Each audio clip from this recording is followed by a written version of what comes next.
ipfungwa dzedu.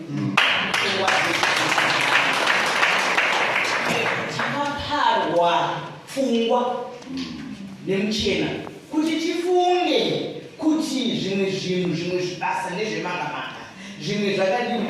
Isusu patakakura taiziva kuti munhu anogona kurima chete murungu. Ukaenda papurazi yaMr. Trotsky yakasiyana nepurazi yaWakisamba. Ukaenda papurazi yaMr. Jones yakasiyana nekuti tanga takaparwa. Mabasa anopa mari, mabasa anopa upenyu, mabasa anopa utano sezvangazvitaurwa panapa ndiwo aya tiri kutaura.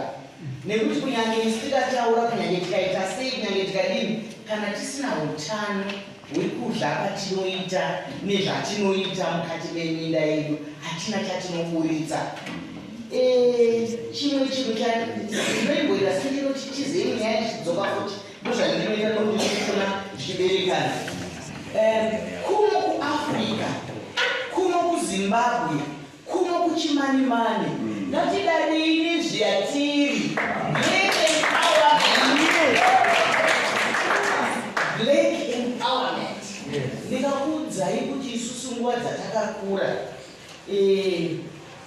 takadzidziswa nevarungu vakawanda nekuti kwaide mamishonari ndo vaidzidzisa muchikoro. Handinamboona kana munhu mumwe chete akazopa, ndogarititaura akazopa mwana wake zita rekuti anonzi Tendai kana kuti Mufaro, kuti andagara 30 years muAfrica. Sei vasingade kuita vanhu vatema? Asi isusu kwikwidzo yedu ndeyekuti tinge varungu kana kuti tinge tiri varungu. Hazvitibatsiri. Handitika?